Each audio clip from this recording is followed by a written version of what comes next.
Hello students, how are you? Today we are going to start letters to editor. Let's write a letter to the editor of a newspaper describing the insanitary conditions prevailing in your town. अखबार के संपादक ਨੂੰ ਇੱਕ letter ਲਿਖਣਾ ਹੈ ਔਰ ਦੱਸਣਾ ਹੈ ਜੋ ਡਰਟੀ ਕੰਡੀਸ਼ਨ ਹੈ। ਇਨਸੈਨਿਟਰੀ ਮੀਨਸ ਡਰਟੀ ਕੰਡੀਸ਼ਨ जो ਤੁਹਾਡੇ टाउन ਦੇ ਵਿੱਚ जो फैली हुई है, जो प्रिवेलिंग है, जो फैली हुई जो डर्टी कंडीशन है उस बारे दसना है। ਇੱਥੇ एड्रैस लिखोगे 17 GT रोड जो भी एड्रैस है, गोबिंदगढ़ जो भी डेट है, और लैटर किसनों लिखना है to the editor the Tribune Chandigarh. Sir through the columns of your esteemed paper I want to draw the attention of the municipal committee authorities to the insanitary conditions of the bazaars and streets of Gobindgarh. ਤੁਹਾਡੇ ਇਸ paper ਦੇ column ਦੇ ਜ਼ਰੀਏ ਮੈਂ ਧਿਆਨ ਖਿੱਚਣਾ ਚਾਹੁੰਦਾ ਹਾਂ, ਅਟੈਂਸ਼ਨ ਧਿਆਨ ਖਿੱਚਣਾ ਚਾਹੁੰਦਾ ਹਾਂ ਕਿਸ ਦਾ? ਨਗਰ ਨਿਗਮ ਕਮੇਟੀ ਦੇ ਅਧਿਕਾਰੀਆਂ ਦਾ। ਕਿਸ ਦੇ ਵੱਲ? ਜੋ ਗੋਬਿੰਦਗੜ੍ਹ ਦੇ ਬਾਜ਼ਾਰ ਹਨ ਔਰ ਜੋ ਗੋਬਿੰਦਗੜ੍ਹ ਦੀਆਂ ਗਲੀਆਂ ਹਨ ਉਹਨਾਂ ਦੀ ਡਰਟੀ ਕੰਡੀਸ਼ਨ ਦੇ ਵੱਲ। Sweepers do not sweep the streets, जो सफाई कर्मचारी ने वो गलियां की सफाई नहीं करते।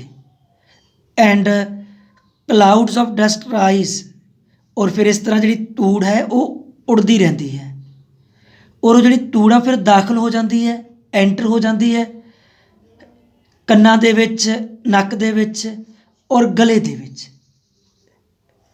That is why all kinds of disease are on the increase, और इसे कारण हर किस्म की जी बीमारी है, जी डिसीज़ है वो वध रही है, वो जोरां ते है। Whenever people move out of the houses, जद कदे भी लोग घरां तो बाहर निकलते हैं, a thick layer of dust settles on their clothes, तो जी मिट्टी की ਜਾਂ ਜਿਹੜੀ ਧੂੜ ਦੀ ਡਸਟ ਦੀ ਜਿਹੜੀ ਪਤਲੀ ਪਰਤ ਹੈ ਉਹ ਜੰਮ ਜਾਂਦੀ ਹੈ ਕੱਪੜਿਆਂ ਦੇ ਉੱਪਰ। Why are the roads not sprinkled with water, are the authorities waiting for the next monsoon. ਹੁਣ ਉਹ ਕਹਿ ਰਿਹਾ ਹੈ, ਜੋ ਸ਼ਿਕਾਇਤ ਕਰ ਰਿਹਾ ਹੈ, ਵਾਈ ਆਰ ਦੀ ਰੋਡਸ, ਕਿ ਰੋਡਸ ਦੇ ਉੱਪਰ ਪਾਣੀ ਕਿਉਂ ਨਹੀਂ ਛਿੜਕਿਆ ਜਾਂਦਾ, ਪਾਣੀ ਸਪ੍ਰਿੰਕਲ ਕਿਉਂ ਨਹੀਂ ਕੀਤਾ ਜਾਂਦਾ, पानी का छिड़काव क्यों नहीं किया जाता। कि जेड़े अधिकारी ने वो मॉनसून की वेट कर रहे हैं। There are a large number of pits in the streets, गलियां दे विच बहुत सारे खड्डे हैं, बहुत सारे पिट्स हैं, टोए हैं, खड्डे हैं। Where water is allowed to stand, जिथे पानी जमा हो जाता है। The stagnant water is a favourite breeding place for the mosquitoes, और वो रुकिया हुआ पानी और वो जो स्टैगनेंट वाटर है, जोड़ा खड़िया हुआ पानी है, फिर वो मॉस्कीटो के लिए, मच्छरों के लिए एक ब्रीडिंग प्लेस बन जाता है, जिथे मच्छर पलते हो वो जगह बन जाती है। This water should be removed, ये पानी नूं रिमूव करना चाहिए है। और पिट शुड बी फिल्ड, और जोड़े पिट्स ने, जोड़े टोए ने और जोड़े खड्डे ने उन्होंने फिल कर देना चाहिए है मिट्टी के नाल विद डस्ट, नहीं तो की होगा, otherwise an epidemic will spread in the town. Otherwise जी महामारी है, जी भयानक बीमारी है वो नगर दे विच फैल जाएगी। It is high time that the authorities walk up and discharged their duties efficiently in the interest of public health। और एक प्रॉपर टाइम है, हाई टाइम मीनस प्रॉपर टाइम है, टुकवा समा है कि जोड़े अधिकारी ने उठन जागन और अपने अपने ड्यूटी संभालन एफिशिएंटली, योग्यता दे नाल,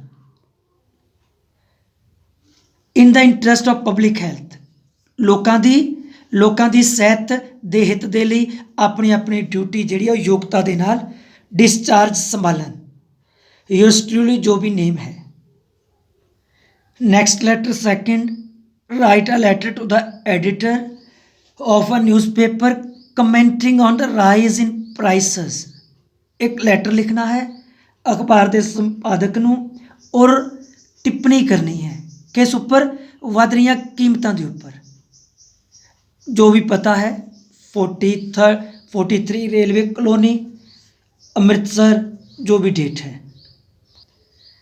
और लेटर किनू लिखना है, टू द एडिटर, जो भी है the Indian Express New Delhi. Sir I shall feel grateful to you if you publish the following few lines in your esteemed paper. मैं तुहाडा शुक्रगुजार होवांगा जेकर तुसी पब्लिश करो अपने पेपर दे विच हेठ लिखिया लाइनां। The rise in prices of essential articles has crushed every heart. और जड़ियाँ जरूरी कीमतां, इसेंशियल आर्टिकल्स, जो जरूरी चीज़ां की जो कीमत विच जो वाधा है उसने हर दिल नूं निचोड़ के रख दिता है। और living has become very costly these days. और जिहड़ा गुजारा है वो अज के दिनों में बहुत मुश्किल हो गया है। The labourers, middle class persons and the salaried people are groaning under the burden, under their burden. और आ जिहड़े लोग ने, जिहड़े मजदूर लोग ने, जिहड़े मिडिल क्लास पीपल ने और जिहड़े तनखावां वाले लोग ने, वो उन्हां दे बोझ हेठ चीक रहे हैं। आर ग्रोनिंग, वो चीक रहे हैं इस वध रही कीमत के बोझ के हेठा। The purchasing power of the rupee is fast sinking. और जिहड़ी रुपए की जिहड़ी परचेसिंग पावर है वो डिक्रीजिंग हो रही है, सिंकिंग हो रही है, वो घट रही है, डिक्रीजिंग हो रही है। The prices of the essential articles are rising sky high. और जिहड़ी जरूरी वस्तुओं की जिहड़ी कीमत है वो आसमान नूं छू रही है। The housewife finds it extremely difficult to manage the family budget. और हाउस वाइफ वास्ते, घरेलू औरत वास्ते बड़ा मुश्किल हो रहा है फैमिली बजट नूं मैनेज करना, फैमिली बजट का प्रबंध करना बहुत मुश्किल हो गया है। A vast majority of people in our country find it difficult to make their both hands meet. और लोगों की जिहड़ी बहुत वड्डी मेजोरिटी है, जिहड़ी लोगों की बहुत वड्डी गिनती है जो अपने देश दे विच, उन्हां लई मुश्किल हो रहा है गुजारा करना। In certain families people go without food at night. और कुछ ऐसे परिवार ने जो रात नूं भोजन किए बिना सौंदे हैं। Milk has become a luxury. हुण मिल्क की बन गया है, लग्जरी बन गई है। कारण क्योंकि fruit is no longer a part of our diet. क्योंकि हुण जो फ्रूट है वो साडी डाइट का, साडी खुराक का हिस्सा नहीं रहा। The general health of the children in our country is suffering a setback. और साडे देश दे विच जो बच्चों की सेहत है वो सैटबैक हो रही है, वो बहुत पिछड़ रही है। जिहड़ी बच्चों की जिहड़ी सेहत है साडे देश दे विच वो सैटबैक हो गई है, बहुत पिछड़ गई है। It is high time that the government took efficient steps to control the prices as early as possible. और जिन्ना जल्दी संभव हो सके ये जो हाई टाइम है, इट इज़ हाई टाइम, ये जो बहुत मुश्किल वाला समा है उत्थे गवर्नमेंट नूं स्टैप चुकने चाहिए हैं कंट्रोल करने वास्ते।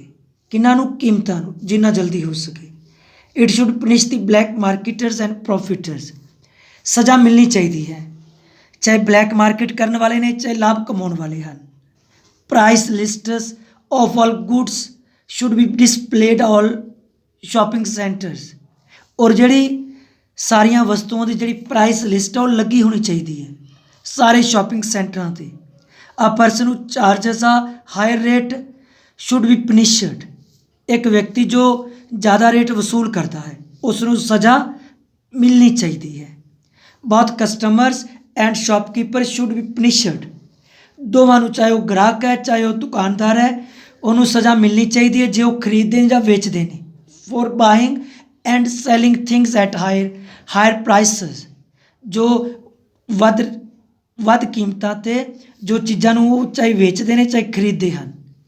ਦ rise in prices must be checked, ਔਰ ਜੋ ਕੀਮਤਾਂ ਦੇ ਵਿੱਚ ਜੋ ਵਾਧਾ ਹੈ ਉਸ ਨੂੰ ਚੈੱਕ ਕਰਨਾ ਚਾਹੀਦਾ ਹੈ। ਇਹ ਨਹੀਂ ਕਰਨਾ ਇੱਥੋਂ ਤੱਕ। ਨੈਕਸਟ ਲਾਈਨ ਨਾ ਕਰੋ ਚਾਹੇ। ਯੂਰਸ ਟਰੂਲੀ ਜੋ ਵੀ ਨੇਮ ਹੈ। ਥੈਂਕਸ।